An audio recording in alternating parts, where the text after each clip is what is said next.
হ্যাঁ, এটা হচ্ছে সাংবাদিক ইলিয়াস। আজকে আমরা কথা বলবো ইলিয়াসের করা কিছু মন্তব্য নিয়ে। প্রথমেই বলিনি আমি ব্যক্তিগতভাবে তামিম বলেছেন, তাই বলে কি সাকিব আল হাসানকে অপছন্দ করা যাবে? না না, সেটা কখনো সম্ভব না।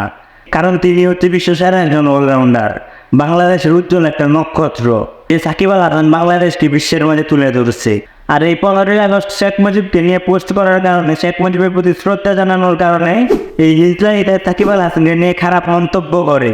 তার পোস্টটা এরকম ছিল যে, আজকে এই বেয়াদবকে আজীবন নিষিদ্ধের দাবি জানাচ্ছি।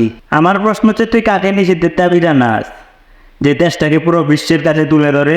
সে আজীবন থাকবে হাজার হাজার ভক্তের মনে, দেশে বিদেশে হাজার হাজার ক্রিকেট প্রেমীদের মনে।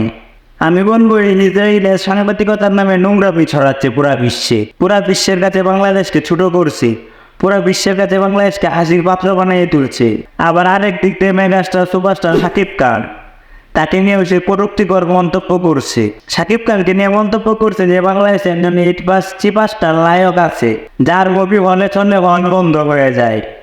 আমি বলি, কি ইলিয়াস, তুই আয় ইসলামের একটা অভিনয় কর মুভিতে, তাহলে দেখি যে সব হল বলবো। আমি বলি, কি ইলিয়াস, তুই বাংলাদেশে একটা সিনেমা কর, শুধু সিনেমা না, সিনেমার ভিতরে হিজলার অভিনয় কর। তুই হাততালি দিবি, তোর হাততালি সন্তোষণার জন্য এগুলো হবে হাজার হাজার হল।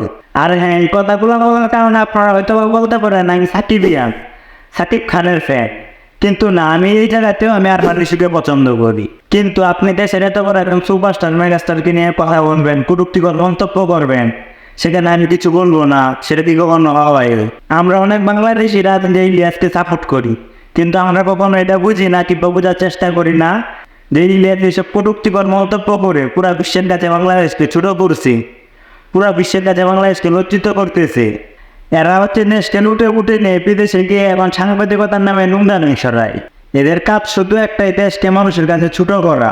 আর হ্যাঁ, তারা যদি এতই পাওয়ারফুল সাংবাদিক হয়ে থাকে, দেশে কেন আসে না? দেশে এসে কেন সাংবাদিকতা করে না? এটা কি আপনাদের মনে প্রশ্ন জাগে না? এটা তো আমার মনে প্রশ্ন জাগে। বিদেশের মাটিতে বসে কেন সাংবাদিকতা করে? হ্যাঁ, তারা বিদেশি সেটেল বিদেশি থাকে, কিন্তু দেশকে নিয়ে কথা বললে দেশের ভাবমূর্তি নষ্ট করে। আর এসব লোকেদের কথায় আপনারা নাচানাচি করেন, এদেরকে ভিউ দেয়।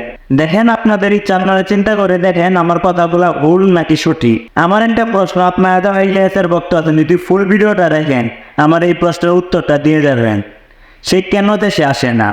সে তো পাওয়ারফুল সাংবাদিক, সে দেশকে নিয়ে এত চিন্তা করে, এত ভাবে, দেশকে নিয়ে এত নিউজ ছড়ায়, সে কেন দেশে আসে না? তার কিসের ভয়? তার এত জনতা, সে কেন দেশে আসে না? এই প্রশ্নটা কি আপনাদের মাঝে জাগে না? আর হ্যাঁ, এটা হলো আমার মতামত, আর আপনাদের মতামতটা কমেন্টে জানাতে পারেন।